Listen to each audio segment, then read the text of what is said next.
இந்திய வரலாற்றில் கடல் கடந்து சென்று ஒரு நாட்டை வென்ற ஒரு அரச மரபு எதுனா அது நம்முடைய தமிழர்களின் சோழ அரச மரபு.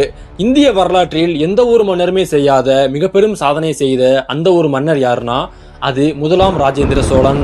சரியாக கிபி 1025 ஸ்ரீவிஜய சாம்ராஜ்யத்தின் மிகவும் முக்கிய பகுதிகளான கடாரம், ஜாவா, சுமத்ரா, பனை ஆகிய பகுதிகள் அனைத்தும் நெருப்பில் எரிந்து கொண்டிருந்தன. சோழர்களின் மிக பெரும் கப்பல் படை ஸ்ரீவிஜய சாம்ராஜ்யத்தில் இருந்தது. ஸ்ரீவிஜய சாம்ராஜ்யம் ராஜேந்திர சோழனுக்கு கீழ் இருந்தது. இந்திய வரலாற்றுல முதல் முறையாக கப்பல் படை மூலமாக 2000 கிலோமீட்டர்களை கடந்து ஸ்ரீவிஜயத்தை கைப்பற்றி மாபெரும் வெற்றி அடைந்திருந்தார் மாமன்னர் ராஜேந்திர சோழன். ராஜேந்திர சோழன் எதற்காக ஸ்ரீவிஜயத்தின் மீது படையெடுத்து சென்றார்? அன்றைய காலகட்டத்தில் என்ன பிரச்சனை நடந்தது? அந்த போரில் ராஜேந்திர சோழன் பயன்படுத்திய போர் யுக்திகள் என்ன என்பதை பற்றி இந்த வீடியோல நம்ம தெளிவாக பார்க்கலாம். வீடியோக்குள்ள போறதுக்கு முன்னாடி நீங்க இன்னும் நம்ம சேனலை சப்ஸ்கிரைப் பண்ணாட்டி மறக்காம சப்ஸ்கிரைப் பண்ணிக்கோங்க.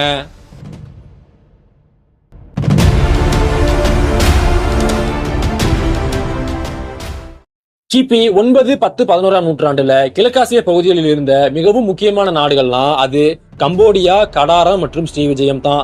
அன்றைய காலகட்டத்துல சீனாவில் இருந்து இந்தியா, அரபு நாடுகள், எகிப்து, யவன நாடுகளுக்கும், யவனம் மற்றும் அரேபிய நாடுகளில் இருந்து இந்தியா, சீனா ஆகிய நாடுகளுக்கும் இடையே மிக பெரும் வணிக தொடர்பு என்பது இருந்தது. இப்படி இந்த மிக பெரும் வணிகத்துக்கு இடையே இந்தியா மற்றும் சீனா இரண்டு நாடுகளுமே அன்றைய காலகட்டத்துல மிக பெரும் வணிக உறவுல இருந்தாங்க. அப்படி இந்தியாவும் சீனாவும் வணிகம் பண்ணி கொண்டிருந்த சமயத்துல இந்த இரண்டு நாடுகளுக்கு இடையே இருந்த மிகவும் ஒரு முக்கியமான நாடுனா அது ஸ்ரீவிஜய சாம்ராஜ்யம்.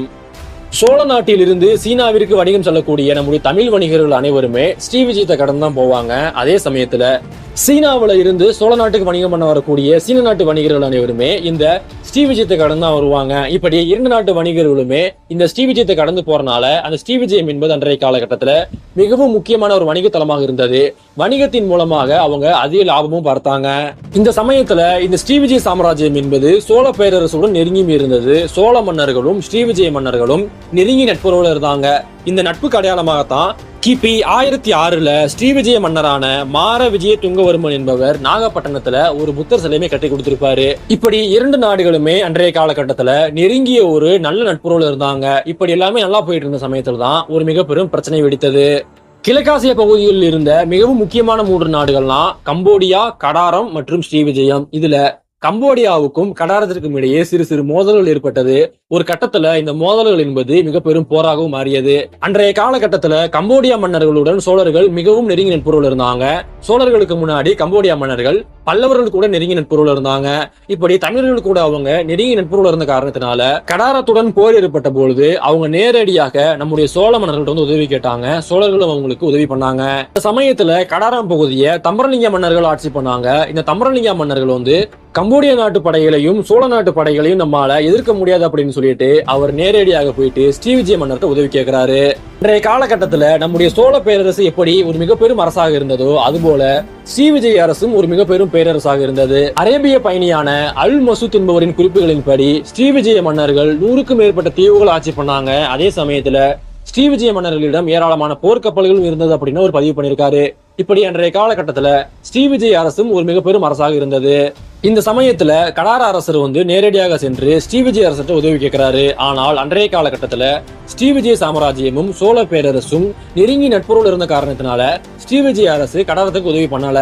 இந்த சமயத்துல ஸ்ரீவிஜயத்துல ஒரு மிக பெரும் மாற்றம் நடந்தது. அது என்ன அப்படின்னா ஸ்ரீவிஜய மன்னராக இருந்த மார விஜய துங்கவர்மனுடைய மகனான சங்கராம விஜய துங்கவர்மன் அடுத்ததாக அரியணை ஏறினாரு. இவர் அரசனாக பதவியேற்றுக் கொண்ட உடனே அருகில் இருந்த ஜாவா தீவுகள் மீது படையெடுத்து சென்று அந்த பகுதியை இவர் ஸ்ரீவிஜயத்துடன் நிறுத்திக் கொண்டார். இதோடு இவர் நிறுத்திக் கொள்ளாம அடுத்ததா வந்து அந்த ஜாவா பகுதியில் இருந்த கடற்கொள்ளையர்களிடம் இவர் சில ஒப்பந்தங்களையும் போறாரு. அது என்ன ஒப்பந்தம் அப்படின்னா சோழ நாட்டில் இருந்து சீனா செல்லக்கூடிய வணிக கப்பல்கள் அனைத்தும் ஸ்ட்ரைட் ஆஃப் மலாக்கா வழியாக செல்லாமல் சுண்டா ஸ்ட்ரைட் வழியாக சென்றால் அந்த வணிக கப்பல்கள் அனைத்துமே நீங்க தாக்கி அழிச்சிருங்க. அப்படி இல்லாட்டி அந்த கப்பல்களை நீங்க ஸ்ரீவிஜயத்தை நோக்கி அனுப்பி வச்சிருங்க. எந்த ஒரு கப்பலுமே எங்களுக்கு வரி கட்டாம இந்த பகுதியை கடக்க கூடாது அப்படின்னுட்டு கடற்கொள்ளையர்களிடம் வந்து ஒரு ஒப்பந்தமும் போடுறாரு. சங்கராம விஜய துங்கவர்மனின் இந்த ஒரு முடிவின் காரணமாக நம்முடைய தமிழ் வணிகர்கள் மிக பெரும் அளவிற்கு பாதிக்கப்பட்டாங்க. இதன் காரணமாக சீனா மற்றும் தமிழர்களுக்கு இடையான வணிக தொடர்பு என்பதும் மிக பெரும் அளவிற்கு பாதிப்படைந்தது. ஸ்ரீவிஜய மன்னரான சங்கராம விஜய துங்கவர்மன் தமிழர்களுக்கு எதிராக இந்த மாதிரி நடவடிக்கை எடுத்தது வந்து அன்றைய காலகட்டத்துல சோழ பேரரசின் மன்னராக இருந்த மாமன்னர் ராஜேந்திர சோழனுக்கு தெரிய வந்தது. இதனால இந்த பிரச்சனைக்கு ஒரு முடிவு கட்டிடலாம் அப்படின்ட்டு ராஜேந்திர சோழன் முடிவெடுத்தாரு. அந்த சமயத்துல ராஜேந்திர சோழனுடைய திட்டம் என்னவாக இருந்தது அப்படின்னா, மிக பெரும் கப்பல் படை தயார் செய்து கொண்டு போயிட்டு ஸ்ரீவிஜயத்தை வந்து கைப்பற்றினோம். அதன் பிறகு வந்து நம்ம சொல்றதை கேட்கக்கூடிய ஒரு மன்னரை வந்து அங்க அரியணையில் அமர வச்சுட்டு திருப்பி வந்துடணும் அப்படிங்கிறது வந்து ராஜேந்திர சோழனுடைய ஒரு எண்ணமாகவும் இருந்தது. இந்த ஒரு செய்தியை வந்து ஒற்றர்கள் மூலமாக சங்கராம விஜயதுங்கவர்மனும் தெரிஞ்சு கொண்டான். சரியாக 1025 சோழர்களுக்கும் ஸ்ரீவிஜய மன்னர்களுக்கும் இடையே போரானது ஆரம்பிக்கிறது. நடந்த இந்த போர் என்பது ஒரு சாதாரண போர் கிடையாது, மிக பெரும் போர். ஏனென்றால் இந்தியாவில இருந்து ஒட்டுமொத்த படைகளையும் ஸ்ரீவிஜயத்தை கொண்டு போவது என்பது ஒரு சாதாரணமான காரியம் கிடையாது. அதற்கு மிக பெரும் அளவுல கப்பல்கள் தேவைப்பட்டது. இதனால ராஜேந்திர சோழன் முன்கூட்டியே மிக பெரும் அளவிற்கு ராணுவ கப்பல்களை உருவாக்க ஆரம்பிச்சாரு. ஆயிரக்கணக்கான போர் கப்பல்களை ராஜேந்திர சோழன் உருவாக்கிய பிறகு ஒடிசாவில் இருக்கக்கூடிய பாலூர் துறைமுகத்தில் இருந்து அவர் ஸ்ரீவிஜயத்தை நோக்கி போறாரு. அவர் நினைச்சிருந்தார் அப்படின்னா நாகப்பட்டினத்துல இருந்த சோழர்களின் துறைமுகத்தில இருந்து அவரு நேரடியாக ஸ்ரீவிஜயத்தை நோக்கி போயிருக்கலாம். ஆனா அவர் அப்படி போகல. ஏன் அப்படின்னா கடலினுடைய தன்மையை நன்றாக ஆராய்ந்து ஆமைகள் மூலமாக வழித்தடத்தை கண்டுபிடித்து அவரு ஒடிசாவில் இருக்கக்கூடிய பாலூர் துறைமுகத்தை தேர்ந்தெடுத்தாரு.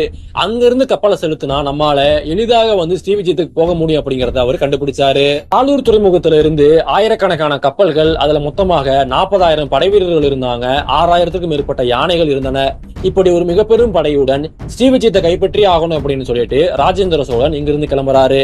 மறுபுறத்துல ராஜேந்திர சோழன் இப்படி ஒரு மிக பெரும் படையுடன் நம்மளை அடிமைப்படுத்த வரான் அப்படின்னு தெரிஞ்சுக்கிட்டு ஸ்ரீவிஜய மன்னருமே சோழர்களுக்கு எதிராக மிக பெரும் படையை தயார் செய்து அதை ஸ்ட்ரைட் ஆஃப் மலாக்கா பகுதியில குமிச்சு வச்சிருந்தாரு. இந்த போர்ல ராஜேந்திர சோழனுக்கு ஒரு மிக பெரும் பிரச்சனையும் இருந்தது. அது என்ன அப்படின்னா, ஸ்ட்ரைட் ஆஃப் மலாக்காவில் இருக்கக்கூடிய அக்ஷய முனையில ஸ்ரீவிஜயத்தினுடைய ஒட்டுமொத்த படைகளும் இருந்தது.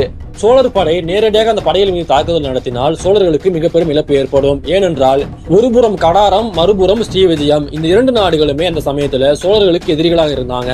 இந்த இரண்டு நாடுகளுமே வந்து ஒன்று சேர்ந்து நம்ம தாக்கினா சோழர் படை வந்து நிர்மூலம் ஆயிடும் அப்படிங்கிறத ராஜேந்திர சோழன் நன்கு அறிந்து வச்சிருந்தாரு. இதனால அவரு அந்த சமயத்துல ஒரு போர் யுக்தியுமே கையாண்டாரு. தன்னுடைய பெரும் படையில் இருந்து ஒரு சிறு படையை மட்டுமே ஸ்ட்ரைட் ஆஃப் மலாக்காவில் இருக்கக்கூடிய அக்ஷய முனைக்கு அனுப்பி வச்சிருந்தாரு. ஒட்டுமொத்த படையை அவர் எங்க அனுப்பினார் அப்படின்னா, அவரு சுண்டா ஸ்ட்ரைட் வழியாக வந்து ஸ்ரீவிஜயத்தை நோக்கி அனுப்பி வச்சாரு. படையை இரண்டாக பிரிச்சு அவரு இரண்டு பக்கம் அனுப்பி வச்சாரு.